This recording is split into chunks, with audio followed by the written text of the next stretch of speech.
The road to the Infinity War continues with Thor. I will end this.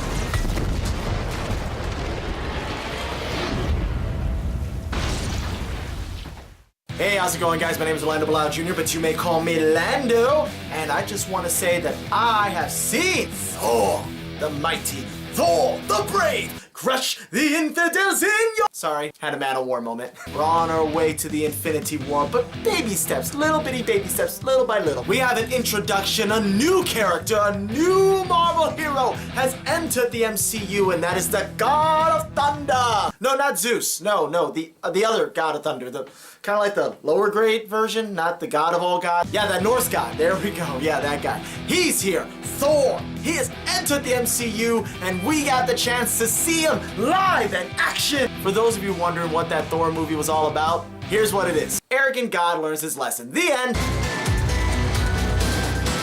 Okay, so I'll go a little more into detail. So Chris Hemsworth is the new actor who is playing Thor. I don't know how many times I continue to say Thor, but here we go. He's cocky, he's arrogant, he's not tad narcissist. He's also a bit of a hothead. He's also got short hair, shorter than normal, until Thor Ragnarok. But that's another story, because we don't know about that movie yet. I don't. He has himself Mjolnir, a hammer that he uses and wields that only the worthy can hold. I only know that because that's what Odin Allfather said, son of Thor. Yeah, he went through a lot of expositions and a lot of time in that, in like a few seconds of the movie. You know, just in case anybody who's never been to Asgard and isn't a resident there gets the chance to know who he is, like everyone else that's watching them. Apparently when there was a celebration, these frost giants called the Jotun,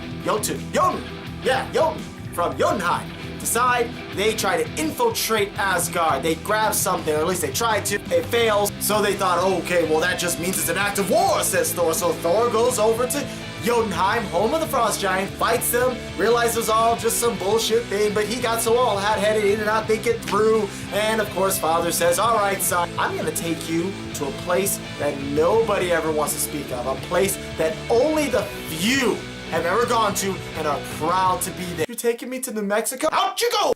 And now he's left as a mortal. Everything is stripped from him, and he pretty much is looked upon as a crazy person amongst everyone. And there he meets Jane, played by Natalie Portman. He also meets Stellan Skarsgård, who's playing the character Eric. And then you have the lovely Kat Dennings. She plays Darcy. Yeah, I'm sorry, that's my crush. Everyone has a celebrity crush, that one's mine. I'm sorry. I don't care if her show Two Broke Girls suck. She's hot. So he's looked upon as a crazy person amongst everybody, and everyone thinks he's nuts. Who does he thinks he's Thor.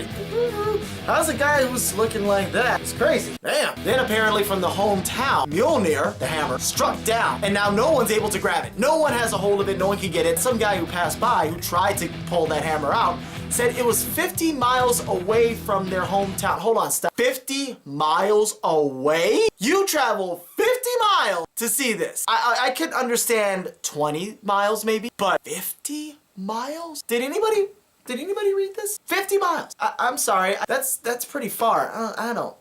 Bullshit! Then of course throughout that weekend we come across Loki realizing that, I don't really think I'm a human after all. I think maybe I'm some other creature like a frost giant. I don't know how I got this way, but I'm a frost giant. Hey, Odin, Dad, I saw my face. Am I a frost giant? So then Odin, the most logical of all the Norse gods, thinks of the most logical reason as to why he logically did not tell Loki. I did it to protect you. Really? That's the best you can come up with. It's not like we're gonna continue to hear that all throughout the MCU movies. We're gonna continue to hear that all throughout the MCU movies. I did it to protect you. I did it to protect you. I did it to protect you. I did it to protect you. Like we haven't heard that one too many dumb times. You don't believe me? Trust me. I'm gonna count down how many times they said I did it to protect you in these movies. And I can already think of 3 of them. One of them being Thor. So of course, eventually, obviously, Thor learns his lesson. Thor becomes a god again, and he fights Loki because Loki was the bad guy all along. Loki disappears into some oblivion, and then eventually we come across that he was actually on Earth.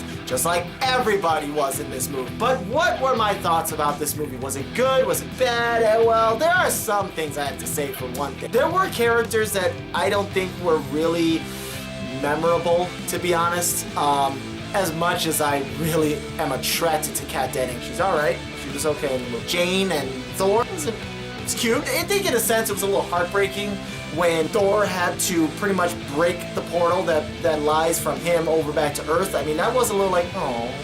That sucks, Thor. Damn.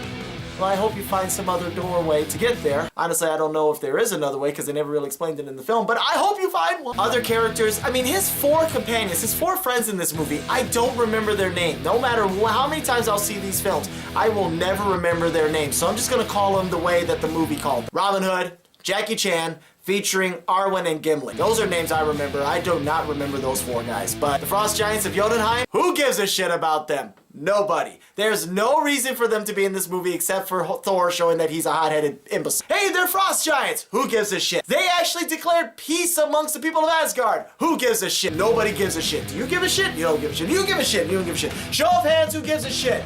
No one? No one gives a shit. There's a baby who isn't pooping in his diaper. That's how much little shit that baby gives about those Jotunheim characters. Or the Jotuns. Hey, Jotun. There's also a little cameo of the character Hawkeye. Yeah, Hawkeye is also in this movie, but he takes a little cameo appearance. At first, I didn't even know he was in the film, but somebody told me, like, hey, that's Hawkeye. Who's Hawkeye? That little sharpshooter. He's like Green Arrow, except cooler. Oh, cooler. Debatable. Oh, what did I think of this film, despite all that's happening? The movie was, it was alright. It was directed by Kenneth Branagh, by the way, that Shakespearean actor. You don't know who that Kenneth Branagh is? No clue? Nobody knows who Kenneth Branagh is, really? Nobody. The Shakespearean actor. He did the Hamlet movie, the full-length one with Robin Williams, rest his soul, Kate Winslet, no? He was the fraud guy in Harry Potter. Oh, yeah, that guy. All in all, this movie was alright. It wasn't the best of film. It tried to do its best in trying to give us a very epic fantasy story with trying to be scientific because, you know, you're pretty much bringing a fantasy story into a universe that's trying to be very logical. So they're trying to really combine the two together, and it tries. It really does its best to give us something of that nature. It's nice to see Thor in action. I didn't think they were going to be able to pull it off, but sure enough they did. But again, forgettable characters, things that just don't stand out in the film. It tries its best, but just didn't try hard enough. So if you honestly ask me, what would you give this movie? What would you give it a rating of? I guess I would have to give it, like the Hulk movie, I'd probably give it a 6. Hulk actually is just slightly better to some degree. Still, they're both in that same playing field. They have their own ideas, their own elements. Again, this is phase 1, so we're still trying to get a clue about how all these characters work out. The road to the MCU continues. Well, the road to the MCU, by that I mean the road to the Infinity War, continues. I sincerely hope you continue to watch my reviews on these. More content to come, as always. I appreciate you guys checking this out. Thank you so much for watching. And if you haven't done so, go ahead and like this video and be sure to subscribe for more content. Also, I'm also on Facebook. You can find me there at Orlando Belial Jr. Also, you can find me on Instagram at YoumaycallmeLando. But until then, guys, thank you so much for watching. As always, more content to come. I promise you that. And I'm also going to try and make sure I do other videos as well besides just doing MCU movies. I've been doing that for about a couple of weeks now, so I think it would be best to try to branch out to other stuff. Again, thank you guys for watching, and I will see you next time. Until then, you guys take care, and as always, rock on.